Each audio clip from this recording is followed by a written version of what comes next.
안녕하세요. 저는 남편과 3년 전 이혼을 하고 현재 딸 하나를 키우고 있는 여자입니다.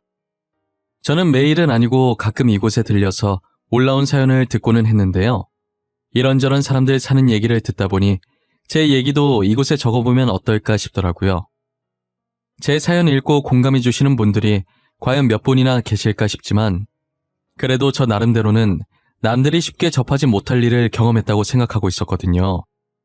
그래서 이렇게 익명의 힘을 빌어서 조심스럽게 사연을 보내보려고 합니다. 저는 이제껏 부유한 집안 형편에 내리막길 없이 늘 잔잔하게 평탄한 삶을 살아왔었어요. 하지만 그런 제 삶이 내리막길, 아니 가파른 절벽길이 생겨날 거라고는 상상조차 못했었어요. 어쩌다 제가 절벽길을 마주하게 됐는지 지금부터 여러분들께 들려드리려고 해요. 저는 지금으로부터 7년 전쯤에 평범한 직장인인 남편을 만나 결혼을 했었어요. 남편 집안은 엄청 부유하지도 그렇다고 가난하지도 않았어요. 흔히 볼 수 있는 되게 평범한 집안이었죠. 반면 저희 집안은 남편과 다르게 뼈대 있는 양반 가문의 부유한 집안이었어요. 아버지는 할아버지께서 남겨주신 회사를 운영하고 계시고 어머니는 전업주부셨어요. 가진 게 많은 분들이라 그런지 어떤 일이 닥쳐도 조급해하지 않고 늘 여유가 넘치셨어요. 평소에도 돈 많다고 유세를 떨지 않는 인자한 분들이셨죠. 제가 어릴 때부터 저희 부모님께서 공부 안 하는 말 대신 항상 하시던 말씀이 있었어요. 어딜 가든 항상 겸손한 자세를 취하고 돈이 먼저가 아니라 인품이 먼저라면서 누구를 만나든 모든 사람을 평등하게 대하고 예의를 갖추라고 하셨었죠. 저는 그런 가정교육을 받고 자라 지금도 저희 딸에게 이 말을 그대로 하고 있어요. 어른들 말 중에 사위사랑은 장모라는 말이 있잖아요. 저희 집안은 친정 어머니뿐만 아니라 친정 아버지도 남편을 많이 아끼고 좋아했었어요. 친딸인 제가 질투가 날 정도로 하루 종일 정서방 노래를 불렀었거든요. 좋은 게 생기면 저희 남편한테 제일 먼저 주고 가끔은 사고 싶은 거 사라고 돈도 턱턱 주시더라고요. 제가 달라고 할 땐 며칠 동안 옆에 붙어서 징징거려도 안 주더니 남편한테는 어찌나 잘 주던지 누가 보면 남편이 아들인 줄 알겠더라니까요. 그래도 시댁 식구들과 남편이 평상시에 제게 잘해주셨기 때문에 싫진 않았어요. 오히려 부모님께서 저 대신 시댁을 챙겨줘서 늘 고마운 마음이 컸죠. 아버지는 늘 출장 갔다 오시면 남편 선물과 시부모님 선물을 사서 제게 챙겨주셨어요. 하나뿐인 딸 이렇게 점수 따서 이쁨 받아야 한다면서 말이에요. 그 덕분인지 저는 시집살이 하나 없이 공주 대접 받으면서 잘 지내고 있었어요. 남편은 항상 제가 일 마치고 집에 오면 수고했다고 팔이며 다리며 열심히 주물러주기 바빴고 시댁 식구들은 가끔 제가 시댁에 놀러가서 뭐라도 거들려고 하면 손 하나 까딱 못하게 하셨죠. 그렇게 행복한 신혼생활을 보낸 지 8개월 만에 제가 임신을 하게 된 거예요. 아이를 천천히 가질 생각이었는데 생각보다 빨리 찾아오는 바람에 저희 둘 다 당황했어요. 하지만 양가 부모님들은 저희와 다르게 경사났다면서 너무 좋아하시더라고요. 저희도 좋은 게 좋다고 이왕 임신한 거 정말 좋은 부모가 되겠다고 마음먹었죠. 제가 첫째가 딸이라는 소리를 듣고 혹시나 시부모님께서 서운해하시면 어쩌나 했는데 딸이면 어떠냐고 아들은 다음에 낳아도 된다면서 오히려 저를 더 걱정하시더라고요. 저를 친딸처럼 생각해 주시는 시부모님을 보고 괜히 눈물이 나서 아이처럼 소리내서 엉엉 울었어요. 그때가 식당이었는데 갑자기 제가 오니까 시부모님이 당황하셔서 어쩔 줄 몰라 하시더라고요. 그날 집 가는 길에 시어머니께서 말씀하시길 아들 못 낳아서 집 가면 구박받을까봐 우는 건 줄 아셨대요. 저는 그렇게 남편과 시댁 식구들의 사랑을 받으며 딸을 낳았어요. 딸이 어찌나 애교가 많은지 저희 집에서 웃음이 끊길 날이 없었어요. 얌전해서 잘 울지도 않고 잘 시간 되면 잘 자고 효녀가 따로 없었죠. 특히나 저희 애가 다른 애들과 다르게 사람을 잘 보고 잘 웃는데 웃는 모습이 얼마나 이쁜지 몰라요. 하루가 다르게 훌쩍 커가는 아이의 모습을 보는 재미에 살았었어요. 저희는 딸아이를 낳은 지 2년 만에 둘째를 임신하게 됐어요. 그런데 임신과 동시에 저희 아버지 사업이 망해서 전 재산을 다 날리게 된 거예요. 아마도 그때부터 시댁 식구의 본색이 드러나기 시작했던 것 같아요. 부자가 망해도 3대는 간다는 말이 있었는데 저희 가족은 어찌 된 게 3대는커녕 3일도 못 갈 만큼 재산이 모조리 다 날아갔더라고요. 그래도 불행 중 다행인 게 친정집만큼은 지켰더라고요. 저희 아버지 사업이 망한 뒤로 죽으라고 하면 죽는 신용이라도 했던 남편이 변하기 시작했어요. 평소에 돈 관리를 제가 하고 있었는데 이제 각자 하자고 하더라고요. 우리 돈 관리 당신이 했었잖아. 이제 각자 하기로 하자. 내 통장 어디 있어? 이번 달부터 내 돈은 내가 관리할게. 갑자기 왜? 언제는 내가 재무팀에 있어서 돈 관리 좀 해달라더니 당신 혹시 돈 필요해? 돈 필요해서 이러는 거면 필요한 만큼 내가 줄게. 아니, 그건 아니고 남자가 그래도 수중에 돈을 들고 있어야지. 언제 급한 일 생길지 모르잖아. 그리고 아버님 회사 부도나셨다며? 혹시나 해서 말하는데 나 도와줄 돈 없어. 뭐야, 나 돈 빌려달라고 한 적도 없는데 서운하게 꼭 그렇게 말해? 우리 집 일은 우리가 알아서 할 거야. 당신한테 손 벌릴 일 없어. 그럼 됐고, 일단 내 통장 줘. 이번 달부터 내가 관리하겠다는 마음은 변함없어. 제가 아버지 회사 망했다고 남편한테 도와달라고 한 적도 없는데 저렇게 딱 잘라서 말을 하니 제 입장에서는 엄청 서운하더라고요. 솔직히 저희 부모님이 그동안 남편한테 얼마나 잘했는데요. 딸인 저보다 남편을 더 챙겨주고 아껴줬는데 저렇게 말하면 어느 누가 안 서운하겠어요. 저는 남편에게 서운했지만 뭐라 말도 못하고 혼자 속으로 끙끙 앓고 있었어요. 그리고 남편뿐만 아니라 시댁 식구들도 저를 대하는 태도가 냉랭해지더라고요. 손 하나 까딱 못하게 하셨던 시어머니께서 틈만 나면 저를 시댁에 호출해서 이거 해라 저거 해라 사소한 거 하나까지도 시켜먹고 계시더라고요. 임신 초반이라 조심해야 한다고 했지만 두 번째 임신은 괜찮다면서 정말 말도 안 되는 억지를 부리시면서 저를 시켜먹는 거예요. 그리고 저 하나로 모자라 첫째 딸한테도 막대하는 게 보이기 시작하면서 뱃속에 있는 아이도 딸이라고 할까봐 겁나서 일부러 아이 성별도 묻지 않았어요. 시어머니는 또 저를 호출하셔서 친구들 올 거니 빨리 와서 음식을 만들라고 하시더라고요. 하필 제가 첫째랑 다르게 둘째를 가졌을 때 입덧이 심했었어요. 음식을 만드는데 저도 모르게 계속 헛구역질이 나오더라고요. 이게 참으려고 해도 참아지는 게 아니잖아요. 그래도 저 나름대로 한번 참아보겠다고 이를 악물고 있었는데 시어머니께서 잠깐 제가 헛구역질하는 소리를 듣고선 들고 있던 소쿠리를 제 쪽으로 던지시더라고요. 더럽게 음식 만들면서 뭐하는 짓이야? 왜? 아주 토를 해라 토를 해. 지금 내가 음식 좀 만들려고 했다고 시위하는 거야? 어머님, 죄송해요. 제가 입덧이 심해서 참아보려고 했는데 참아지지가 않았어요. 진짜 일부러 그런 게 아니거든요. 헛구역질한 음식을 덜어서 어떻게 먹어? 다 갖다 버려! 하여튼 간에 잘하는 게 하나도 없어. 저는 결국 했던 음식들을 다 버리고 다시 만들기 시작했어요. 이번엔 제 옆에 와서 음식을 집어 먹으시더니 맛이 이게 뭐냐고 손가락으로 머리를 미시더라고요. 제가 여기서 왜 이러고 있어야 하는지도 모르겠고 왜 이런 대접을 받고 있는지도 모르겠더라고요. 그땐 이게 다 저희 아버지 사업이 망해서 이러는 건 줄 정말 생각지도 못했었어요. 도대체 이게 무슨 영문인지도 모른 채 시댁 식구들한테 무작정 당하기 시작한 거예요. 임신 5개월 정도 됐을 때가 추석이었는데 정말 다시 떠올리고 싶지도 않은 기억이에요. 몸이 좋지 않아서 남편 먼저 보내놓고 저 혼자 뒤늦게 시댁으로 향했었어요. 남편은 시어머니께 말씀을 안 드린 건지 제가 들어가자마자 화를 내시더라고요. 네가 아직까지 부잣집 공주님인 줄 알아? 명절에 시댁에 와서 일을 도와야 할 거 아니야?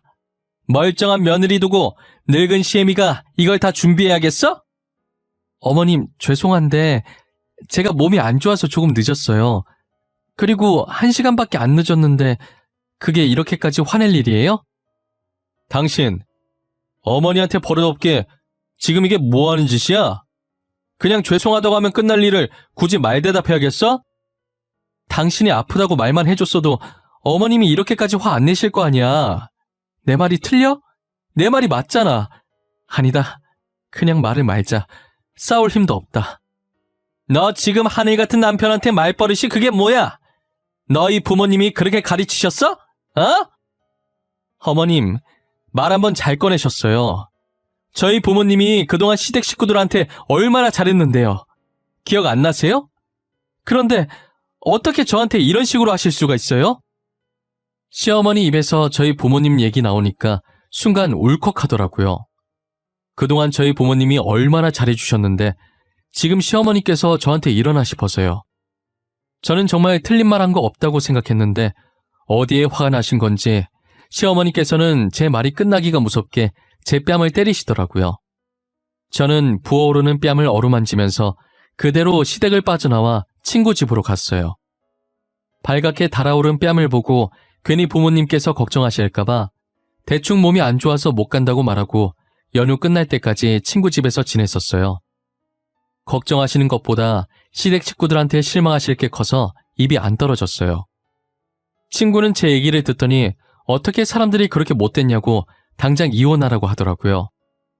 저도 당장 이혼하고 싶었지만 아이들이 있으니 그게 마음처럼 쉽게 안 되는 거예요. 저만 참으면 다 괜찮을 것 같다는 아니란 생각을 하면서 지냈어요. 어찌저찌 시댁 식구들의 횡포를 견디고 둘째를 출산하게 됐어요. 둘째를 낳고 보니 남편을 쏙 빼닮은 아들이더라고요. 아들 얼굴이 보고 싶지 않을 정도로 남편과 많이 닮았었어요. 그러면 안 됐는데 산후조리원에서 입원하는 동안 한 번도 아들 얼굴을 보지 않았어요. 시어머니께서는 손자라고 아주 좋아 죽더라고요. 집으로 아들을 데리고 돌아왔을 때 저희 딸이 동생 보려고 다가가면 시어머니께서 못 보게 막더라고요. 더러운 손으로 만지는 거 아니라는 둥, 애 얼굴 닳는다는 둥, 이상한 말을 하면서 딸에게 화내시더라고요. 저는 그대로 딸을 안아들고 친정집으로 도망을 왔었어요. 연락도 없이 갑자기 저 혼자 딸아이를 안고 오니 친정 부모님께서는 당연히 놀라셨죠. 그간 시댁에 있었던 일을 전부 친정 부모님께 말씀드렸어요. 당장이라도 이혼하라고, 그동안 자신들이 어떻게 했는데 은혜를 이따위로 갚냐고 난리셨어요. 애들을 봐서라도 참고 지내려고 했는데 도저히 안 되겠는 거예요. 애들 지키려고 계속 거기 있었다간 제가 먼저 죽을 것 같더라고요. 저는 이혼 서류만 우편으로 보내주고 남편을 만나지 않았어요. 그랬더니 남편이 시어머니와 함께 저희 집을 찾아왔더라고요. 딱히 얼굴 마주하고 싶지 않아서 나가보진 않았는데 시어머니와 저희 부모님이 대화하는 소리가 들리는 거예요. 따님이 이혼 서류를 저희 집으로 보냈던데 알고 계십니까? 이혼 서류를 보내도 저희가 보내야지 무슨 이런 어이없는 경우가 다 있답니까? 저희 딸이 이혼 서류 보낸 게 왜요? 보내면 안 되는 이유라도 있습니까? 당신들이 뭐 잘난 게 있다고 저희 집까지 찾아오셨어요? 까놓고 말해서 사업이 망하고 이제 아무것도 없는 따님을 계속 걷어주면 감사하다고 해야죠. 감사하다고는 못할 망정 이혼 서류를 보내니 정말 저희 입장에서 황당하네요. 혹시 사돈께서는 입으로 똥 싸는 게 취미십니까? 누가 누굴 걷어줘요? 그럼 저희가 이제껏 쥐뿔도 없는 그쪽 아들 걷어준 건 생각이 안 나시나 봐요? 저기요 사돈, 제가 입으로 뭘 싸요? 지금 고개 숙여야 할 사람이 누군데 이러실까? 지금 저희가 사돈네들보다 위에 있는 것 같은데 안 그래요? 미안한데 이 집만 해도 당신들이 가진 재산보다 많아요. 저희는 손해볼 거 전혀 없는데. 어차피 이혼하는 건 애들 문제인데 언제까지 마마보이처럼 어머니가 나서게 할 건가 정서방? 뭐? 누가 마마보이라는 거야? 그리고 지금 당신 딸도 안 나오고 당신이 나서고 있잖아. 왜 나는 나서면 안 되는 건데? 어? 아우 시끄러. 저기요 아주머니. 아주머니께서 이때까지 저희 귀한 딸 괴롭혔다면서요. 지금까지 딸 혼자 당신들이랑 맞섰는데 처음으로 우리가 나서는 것도 안 되나? 시어머니께서는 빽빽 소리만 지를 줄 알았지 저희 어머니한테 한마디를 못 이기더라고요. 어휘력이 딸리니 아무 말도 못하고 씩씩거리기만 하시다가 자기 성질에 못 이겨 당장 이혼시키겠다고 하면서 남편을 데리고 나가는 거예요. 그러더니 나중에 다시 어머니한테 연락해서 손녀는 데리고 가던가 말던가 알아서 하고 손자는 자기 핏줄이라면서 절대 못 준다고 했다더라고요. 누가 들으면 제가 딸을 어디서 주워온 줄 알겠더라니까요. 아들이 남편이랑 너무 쏙 빼닮아서 어차피 데려오고 싶은 마음도 없었어요. 그렇게 저희는 합의 이혼을 했고 혼인 파탄의 책임이 시댁에게 조금 더 있다고 판정이 나서 저는 위자료를 조금 챙기고 완전히 헤어졌어요. 혼자서 딸아이를 키우게 됐지만 어릴 때부터 워낙 순했기 때문에 크게 어려움은 없었어요. 저희 부모님 말도 얼마나 잘 듣던지 이쁨 받으면서 잘 자라고 있었죠. 그리고 아버지께서는 어떻게든 집안을 다시 살려보겠다고 아등바등거리셨어요. 평생 회사에 앉아만 계시다가 난생 처음 몸쓰는 막노동을 해보셨어요. 역시 나이도 있으시고 고된 일을 처음 해보시니 하루 만에 알아놓으셨더라고요. 어머니도 식당 일을 하셨지만 좀처럼 집안이 일어날 기미가 안 보였어요. 끝까지 친정집을 지켜보려고 했는데 결국 그 집을 팔고 이사를 가기로 결정했어요. 그런데 어차피 집이 크니까 파는 것보단 그 집을 다른 사람한테 월세나 전세를 주고 그 돈으로 두 분이서 살만한 원룸이나 투룸을 구하는 게 낫겠다는 생각이 드는 거예요. 제가 계산을 해보니 그렇게 해도 돈이 남았었거든요. 부모님은 제 말처럼 본가를 다른 사람에게 월세 내어주고 그 돈으로 투룸 월세를 구하셨어요. 그리고 저희는 이사갈 준비를 하려고 짐을 싸고 있었죠. 이삿짐 정리를 하는데 서랍 안에 자물쇠로 잠긴 낡은 상자가 하나 나오더라고요. 자물쇠 비밀번호를 알아야 하는데 아무도 비밀번호를 몰라서 결국 칼로 상자를 잘라버렸어요. 낡은 상자 속엔 상자만큼이나 낡은 땅 문서가 들어있었어요. 그것도 하나가 아니라 둘이나 들어있더라고요. 할아버지가 몰래 숨겨놓으셨던 땅 같았는데 명의를 보니 제 이름으로 되어 있더라고요. 문서와 함께 편지가 하나 있었는데 혹시나 집안이 망하게 될 때를 대비해서 제 이름으로 땅을 사두셨다고 적혀 있는 거예요. 할아버지는 정말 몇 수 앞을 내다보고 계셨던 건지 저희 부모님이랑 편지를 보면서 감탄했어요. 현재 그 땅 시세가 얼마나 될까 궁금해서 알아보니 현재 하늘을 찌르고 있더라고요. 제가 곰곰이 생각해보니 요즘 들어서 자꾸 저한테 땅 팔라는 전화와 문자가 왔었는데 저는 당시에는 단순하게 신종 보이스피싱인 줄만 알았었어요. 아버지 사업하고 있을 때 연락 왔으면 아버지가 가지고 있는 땅 때문에 일어나 라고 생각했을 텐데 현재 사업 말아먹어서 다 잃었는데 무슨 땅을 말하나 싶었거든요. 그런데 그 사람들이 말한 땅이 바로 이 땅들이었던 거예요. 이 땅들도 알고 보니 최근에 갑자기 시세가 올랐다고 하더라고요. 말 그대로 저희 집안은 지혜로우신 할아버지 덕분에 다시 돈방석에 앉게 된 거죠. 저는 부모님을 모시고 땅 문서에 적힌 주소를 찾아가 보기로 했어요. 도착해보니 삐까번쩍한 번화가 사이에 폐건물이 하나 덩그러니 있더라고요. 저희도 지나가다 한 번씩 본 적이 있는 건물이었어요. 도대체 저기는 나중에 뭘 하려고 저렇게 해놨나 했었는데 그게 제 건물이었던 거죠. 저는 폐건물을 보다가 가방에서 통장을 꺼내 그동안 일하면서 모았던 돈이라고 아버지께 주면서 그동안 키워줘서 감사하다고 건물 리모델링해서 이제 임대료 받아 먹으면서 편하게 지내라고 했어요. 아버지는 떨리는 손으로 제 통장을 받으시더니 통장에 얼굴을 묻고 우시더라고요. 어머니도 그 모습을 보고선 조용히 뒤돌아서 흐르는 눈물을 훔치셨어요. 우리 귀한 딸 코 묻은 돈을 내가 이걸 어떻게 받아? 돈은 또 언제 이렇게 모은 거야? 나 이거 못 받아. 절대 못 받아. 어떻게 모은 돈인데 내가 덥석 받아? 아빠, 그런 것 치곤 지금 너무 자연스럽게 아빠 손에 들려있는 것 같지 않아? 그냥 받아. 딸이 주는 선물이야. 그동안 이렇게 키워준 것도 고맙지 뭐. 그래. 일단 네가 나한테 그렇게 주고 싶다고 하니 받기는 할 텐데 언제 이렇게 모은 거야? 생활비로도 모자랐을 텐데. 아빠 딸 재무팀에서 일하잖아. 그래서 돈 관련된 건 엄청 철저한 거 알지? 쓸데없는 거 안 사고 모으면 그만큼 모을 수 있어. 그래도 나 하고 싶은 건 하고 살았다? 아버지가 너무 속상해하면서 오시길래 오히려 제가 더 덤덤한 척, 씩씩한 척 했어요. 사실 하고 싶은 거나 사고 싶은 게 있어도 참고 최대한 아끼고 아껴서 모은 돈이었거든요. 언젠간 부모님께 선물로 드리고 싶어서 따로 모아왔던 돈이었어요. 이렇게 쓰일 줄은 몰랐는데 그래도 기분이 정말 좋더라고요. 아버지는 투룸으로 이사 가려던 것도 취소하고 다시 본가로 돌아가 제가 준 돈으로 건물을 다 뜯어 고치고 임대료를 받으면서 지내고 있었어요. 딸이 선물해준 건물이라면서 어찌나 애지중지 여기시던지 제가 용역업체를 쓰라고 해도 본인들이 직접 청소하겠다고 고집을 피우더라고요. 아무리 말해도 안 들으셔서 결국 저도 두 손 두 발 다 들었어요.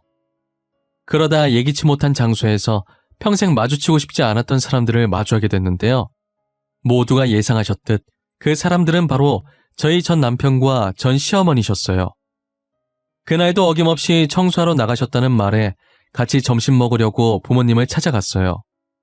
제가 건물 앞에 거의 다다랐을 때 어느 한 식당에서 전 남편과 전 시어머니가 나오더라고요. 알고 보니 저희 건물 옆에 새로 생긴 식당이 전 남편 가게였어요. 저는 그 두 사람을 보고 멈칫했고 그들도 저를 보고 걸음을 멈추더라고요. 마침 저희 부모님께서도 청소가 끝나셨는지 청소용품을 들고 나오고 계셨어요. 드라마도 아니고 어쩜 그렇게 타이밍이 절묘한지 모르겠어요. 고무장갑을 낀 채 청소용품을 들고 나오는 저희 부모님을 본 전 시어머니께서는 한쪽 입꼬리를 올리면서 팔짱을 끼고 저희에게 다가오더라고요. 어머, 이게 누구야? 사돈, 아참, 이제 아니지? 아주머니께서 여긴 어쩐 일이세요? 이 건물에서 청소하시나 봐요. 혜지야, 어디서 개 짖는 소리 안 들리니? 똥개가 앞에 있나 왜 이렇게 시끄러워? 저기요 아주머니. 아주머니 가던 길이나 계속 가세요. 저희 아세요?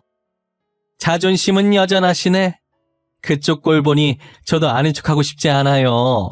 부잣집 사모님께서 어쩌다 남의 건물 청소나 하고 계실까? 내가 건물 청소를 하든 뭘 하든 뭔 상관이시래? 그쪽은 엄청 대단한 일 하고 있나 봐요. 저희가 이번에 식당 하나 차렸거든요. 옆에 있는 저 식당인데 언제 한번 드시러 오시던가. 아, 맞다. 저희 가게 메뉴가 좀 비싼데 드시러 오실 수 있을지 모르겠네. 전 시어머니의 막대먹은 성격은 예나 지금이나 여전하시더라고요. 어머니도 만만치 않게 전 시어머니의 말에 한마디도 지지 않으시고요. 저희 가족에 대한 비아냥거림으로 전 시어머니의 입은 쉬질 않으셨어요. 언제까지 하려나 볼참이었는데 저희 건물에서 일하시던 분이 나오시는 순간 전 시어머니의 입에서 더 이상 소리가 새어나오지 않았어요. 사장님들, 오늘도 청소하러 오신 거예요? 진짜 대단하세요. 돈이 그렇게 많으신데 업체 한번 안 쓰시고 매번 이렇게 직접 청소하기 힘들지 않으세요? 에이, 아니에요. 제 건물 제가 청소하는데 뭐가 힘들어요? 안 그래도 저희 딸이 업체 쓰라고 난리더라고요. 생각 안 해본 건 아닌데 저희가 하는 게 마음 편해요. 두 분 다 대단하신 것 같아요. 아, 커피 한 잔씩 드릴까요? 저희가 이번에 신메뉴 개발했거든요. 여기서 일한 지도 1년이 지났는데 이제껏 임대료 한 번을 안 올리시고 정말 너무 감사해요. 아니에요. 지금같이 경기도 안 좋을 때 임대료까지 올리면 자영업자는 뭐 해먹고 살아요. 있는 사람이 좀 도와주고 하는 거죠. 신메뉴 맛이 어떨지 궁금한데 한 잔 마셔볼까요? 저희 어머니와 세입자의 대화를 듣던 전 시어머니와 남편은 가만히 서서 눈만 굴리고 있더라고요. 그러다 저희 부모님은 세입자를 따라 신메뉴 맛보러 카페 안으로 들어가셨고 곧이어 저도 뒤따라 들어가려는데 전 시어머니께서 제 손목을 붙잡으시는 거예요. 전 시어머니의 표정을 보니 제게 묻고 싶은 말들이 너무 많아 보이시더라고요. 저는 그 손을 뿌리치고 아까 전 시어머니가 저희 부모님께 그랬듯 똑같이 팔짱을 끼고 무슨 할 말이라도 있냐는 표정으로 쳐다봤어요. 제가 할 말 있으면 빨리 하라고 하니 저게 다 무슨 말이냐고 물어보는 거예요. 저는 아무렇지 않게 방금 들은 그대로라고 저 건물 저희 부모님 건물이라고 말했죠. 어떻게 된 일이냐고 물어보시길래 제가 꼭 대답을 해야 되냐고 말하고 카페로 들어왔어요. 카페 안으로 들어와 전 시어머니와 전 남편을 몰래 지켜보니 뻥진 표정으로 서 있다가 자신의 머리를 주먹으로 치더니 주랭랑 치시더라고요. 번데기 앞에서 주름 잡은 꼴이니 아까까지 자신들이 했던 행동이 얼마나 쪽팔리겠어요. 저는 그동안 당한 수모들에 대해 한 방 먹인 기분이 들어서 좋더라고요. 그런데 이게 제 발목을 잡기 시작할 줄은 꿈에도 몰랐어요. 전 시어머니와 전 남편은 저희가 다시 부자가 됐다는 것을 알고 들러붙기 시작했죠. 저희가 마주쳤던 그날 이후로 부모님 건물 앞을 기웃거리시면서 친한 척을 하셨나 봐요. 사돈으로 함께했던 시간들을 생각해보라고 하는 말에 어머니가 기가 찼다고 하시더라고요. 전 시어머니뿐만 아니라 전 남편도 제 회사까지 찾아와서 다시 잘해보자고 하고 난리도 아니었죠. 결국 거머리 같은 시댁 식구들을 피해 부모님은 용역업체에다가 건물 청소를 맡겼고 저는 오랫동안 다니던 회사를 그만두고 다른 회사로 이직을 하게 되었어요. 이제 마주칠 일 없을 거라 생각했는데 저희가 이사를 가지 않았으니 시댁 식구들은 친정까지 와서 들러붙기 시작하더라고요. 어머니는 그럴 때마다 주방에서 소금을 들고 나와 대문 앞에 있는 그들에게 뿌렸어요. 그 정도 했으면 자존심 상하고 지칠 만도 한데 매일같이 찾아오더라고요. 저희는 참다 못해 그 집을 다시 다른 사람에게 세를 주고 이사를 갔어요. 이사를 간 후로는 시댁 식구들을 마주치지 않게 됐고 진작에 이사를 갈 걸 그랬나 싶었어요. 그로부터 반년 뒤에 시댁 식구들의 소식은 뉴스를 통해 알 수 있었죠. 시댁이 운영하던 식당에서 일하던 한 알바생의 고발로 반찬 재사용 논란이 생긴 건데요. 알바생이 찍어놓은 증거 영상을 보니 빼도 박도 못하겠더라고요.